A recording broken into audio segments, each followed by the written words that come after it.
Well, good morning. Yes, it's me, Kenny Polkar, your host of the party. And today is Tuesday, December 3rd, 2024. And here are the things you need to know to get your day started. Well, stocks ended up being mixed yesterday, but tech continues to rally, right? So we saw weakness kind of in the Dow and the Transits and the Russell, but tech continues to move higher. Oil and gold, relatively flat, just kind of churning as they await a couple of events that are happening this week. Lots of Fed speak, and guess what? So far, they're all sitting right on the fence, refusing to take a stand. ADP is tomorrow, the NFP is on Friday, and what do we have at dinner tonight? Well, this is the dessert. The holiday season is coming. It's Grandpa D's key lime pie. It is delicious. Okay, so look, bonds got sold, tech stocks saw gains. The rest of the market came under some pressure. The TLT and the TLH both lost about 0.1%, not a disaster. While the Dow lost 130 points, the S&P gained 15 points. You got to think the tech names within. The Nasdaq advanced by 185 points, or 1 full percent, right? The Russell lost 1 point. The transports gave back 74 points, while the equal weighted S&P lost 20 points. Again, note how when you give equal weight to all the stocks in the S&P, the strength in tech gets neutered. We keep getting mixed reviews on what happens next and into year end. And everyone's asking, where is Santa? Is he coming or did he already come? I'm in the camp that he already came. Tom Lee from Frontstrap still thinks that Santa is coming as we move higher into year end. So let's just hope he's right. I'm in this camp that I think, these are the highs into year end. Anyway, Fed Governor Chrissy Waller, right? He did exactly as he always does yesterday, which is really nothing. He was speaking at the American Institute of Economic Research when he said, and I quote, "At present, I'm leaning towards supporting a cut to the policy rate at our December meeting, but the decision will depend on whether the data that we receive before then surprises to the upside and alters my forecast for the path of inflation." So do you see what he did there? Instead of really growing a pair, he does what's safe. He sits on the fence. He's not committing to any action, but rather he commits to just following the herd. He's like a go along, not held order rather than a held, take no prisoners type of an order, refusing to take a stand. So he ended up really saying nothing. Who wants to hear a Fed governor say nothing?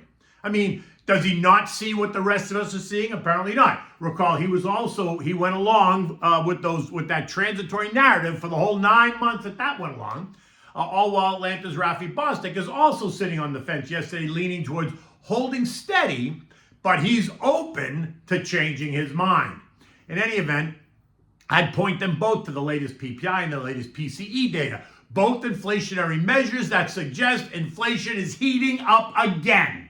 Recall, both came in hotter than the prior month. In addition, I'd refer them back to the NFP reports over the past 6 months, excluding last month due to extenuating circumstances, the hurricanes and the Boeing strike, that continue to show a robust job market. I'd suggest that they also look at the unemployment rate. That is holding steady at 4.1%, hardly a disaster. I'd point them to yesterday's Cyber Monday spending data. Do you realize Americans spent money like it grows on trees? U.S. consumers spent approximately $13.2 billion online yesterday, marking a 6.1% increase from the previous year's $12.4 billion. The peak spending happening between 8 p.m. and 10 p.m., where during shoppers spend more than $12 million a minute. Think Amazon, Walmart, and Target. Hello. And you want to tell me that consumers are economically challenged? Really? After that report? I'd also say that the Fed needs to consider the new administration and what the potential policy effects might be just before they cut rates again. I mean, is another 25 basis point rate cut really going to change the cost of your living day to day?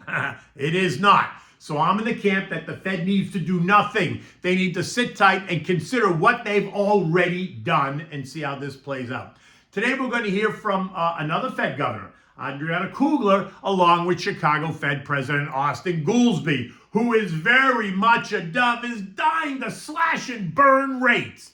Adriana, on the other hand, is considered a neutral figure in terms of monetary policy, as she has yet to make any substantive policy remarks since her confirmation 1 year ago. Therefore, she's clearly still categorized as neither a hawk nor a dove because she hasn't really shown anybody yet. Tomorrow brings Fed Chair J.J. Powell, along with St. Louis Fed President Alberto Mussolem. Now, Alberto is like Beyonce and Madonna. He just goes by his first name only. I mean, with a name like Alberto, why would you use anything else? Anyway, he is considered more of a dove, as he keeps saying that it's about easing off the brake at this stage and making monetary policy gradually less restrictive. Okay, that's all great, but that's assuming you think that it's currently restrictive. I do not, but that's me.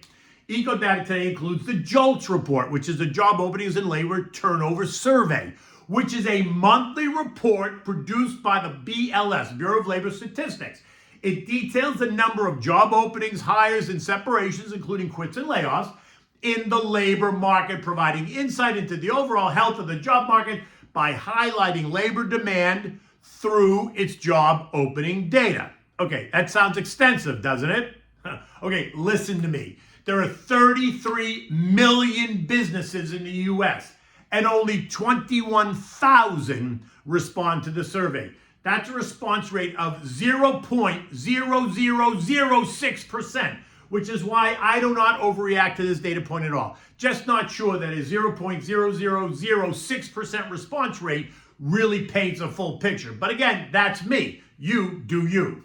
Tomorrow it's about the ADP employment report. That's expected to show an increase of 158,000 new jobs created, along with the services PMIs, both from the S&P and the ISM, and both are expected to be in expansionary territory.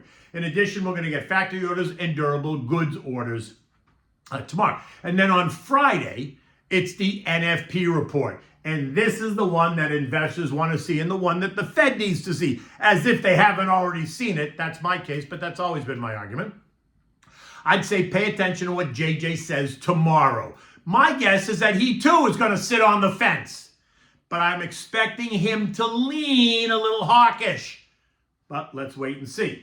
Bonds, as I pointed out at the beginning of this rant, got sold yesterday, and that sent yields a bit higher. The 2-year is now yielding 4.17%, up from 4.15, while the 10-year is yielding 4.2%, up from 4.17. I'm still in the camp that the 10-year is going to 4.5% before it goes to 4%. 12-month CDs are paying you 5%. Hello, Santa.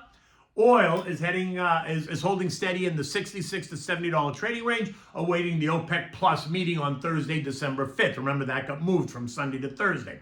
The chart is becoming a triangle pattern with support right at the $68 level, with the resistance up at 70.80. At some point, it's going to have to break out one way or the other. And that move could come on Thursday after we hear what OPEC and the Saudis have to say. Are they going to cut production? Are they going to raise production? What are they going to do? Gold as well hasn't really moved in the last week, holding tight in this 26.40, 26.70 trading range. This morning, it's up $9 at 26.67. The catalyst for gold will be the coming economic data and the Fed meeting that happens in 2 weeks. If the Fed keeps rates steady, then we could see gold retreat. But if the Fed cuts rates, and we could see gold rally once again. Remember, when the Fed cuts rates, the opportunity cost of holding gold decreases because the alternative interest-bearing assets like bonds offer lower returns. It can also lead to a weaker U.S. dollar when they cut rates, as lower interest rates make the dollar-denominated assets less attractive to investors. A weaker dollar generally supports commodities and gold prices, as gold is priced in dollars and becomes cheaper for buyers using other currencies. Rate cuts are also often accompanied by increased monetary stimulus by the government, which can raise, by the Fed, which can raise inflation expectations, right? So here we go again. And gold is traditionally viewed as an inflation hedge, so higher inflation expectations can drive demand, which is why I say sit tight and let's see how this plays out. Now the VIX, the fear index, as you might expect, continues to churn in the no fear zone. Now even lower than it was last week at 1338. Well below all three trend lines. And this is just another reason stocks keep going up. The market is telling you that there is absolutely nothing to see here, nothing to worry about. And so the Momo guys keep staking stocks higher and higher. Now the Momo guys are the momentum guys. U.S. futures are teasing flat. Dow futures are down 3, the S&Ps are up 3. The Nasdaq is down 3, with the Russell's up 2. This is the market awaits the remarks from Coogler and Goolsbee. Street analysts continue to act like Fed heads playing on both sides of the fence. Goldman telling us that the U.S. economy is strong and the broadening out of the growth is positive for stocks, but that if we get the domestic growth story coupled with the normalization of rates, that's a very favorable cycle for SMIDs, right? The small and mid caps. And that implies that if we don't get it, then it's a negative for stocks. Of course it's a negative for stocks.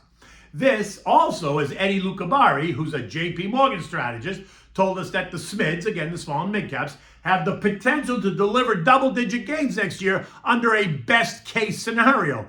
Although, he says, a lot could go wrong. No shit, which is why you need to make a plan, build a diversified portfolio, and then stick to that plan and let it work for you. Revisiting it, on a quarterly or a biannual basis to make sure that the plan is on track. Look, it's not necessarily rocket science, but so many of you need the assistance of an advisor to help guide you to the goalposts. European markets are up this morning, even as the French government is on the edge of toppling over. French lawmakers to hold a vote of no confidence on Wednesday, right tomorrow, with the far-right leader Marine Le Pen expected to join the far left-wing coalition to push Prime Minister Michel Barnier out, which would leave Emmanuel Macron in a severely wounded position. Remember, Macron appointed Barnier, so his failure is a reflection on Macron, leaving Manny to have to appoint a new prime minister under duress. But as I say all the time, political headlines can cause short-term chaos, which actually provides opportunity, but hardly ever prices stocks in the long term. This morning, the CAC 40 is up 0.8% after being down yesterday on the original headline. The rest of Europe is up between 0.2% Germany and 1.1% Italy. Everyone else is kind of in between. The S&P closed at 6,047, up 15 points. Yesterday I said that if you drew the trend line, it would suggest that the upper resistance is 6,080 with support down at 58.38, which is also the 50-day moving average. It looks like the Momo guys want to test it. Ho, ho, ho, right? That they're going to test it higher. Remember, long-term investing is a marathon, not a sprint. I'm happy to talk to you. Give me a call to discuss at 561-931-0190. Okay, what are we having dinner tonight? We're having Grandpa D's key lime pie for dessert. And like I said, the holidays are upon us. So as you know, I'm going to start to give you the 7 fishes recipe that we have on Christmas Eve, otherwise known as the Feast of the 7 Fishes, because it's an Italian tradition. But today, I'm giving you a key lime pie recipe because the all holidays are also about the desserts. This one comes to you from a very dear friend of mine, Grandpa D, who got it from his mother years ago. This recipe is easily 70 years old. Now, for this, you need 1 cup of lime juice. You need 8 ounces of soft cream cheese, so think like Philadelphia cream cheese. 12 ounces of Cool Whip. You need 14 ounces of Eagle brand sweetened condensed milk. And you need 2 graham cracker crust. Now, you can either make them or just go out to the grocery store and buy the pre-made ones, right? Either way, they're just graham cracker crust. There's nothing difficult about it. Now, you start by whipping the 4 ingredients together until it's all smooth and creamy and delicious. Then you pour it into the 2 different pie crusts that you got there, the 2 graham cracker pie crusts, and then put it in the refrigerator for 2 hours and let it get nice and cold. That's it. It's all done. There's no baking. You just put it in the fridge and you let it kind of firm up. Yummy, yummy, yummy. It is so delicious. And guess what? I love key lime pie. So this is one of my favorites. In any event, it's a gorgeous day here in South Florida. It's only going to be about 70 degrees out, which maybe sounds warm to some of you, but it actually kind of feels a little bit cold to us that live in Florida because, coming down from those 110-degree days, 40 degrees is actually a little bit chilly. In any event, it is gorgeous outside. Until tomorrow, you take good care.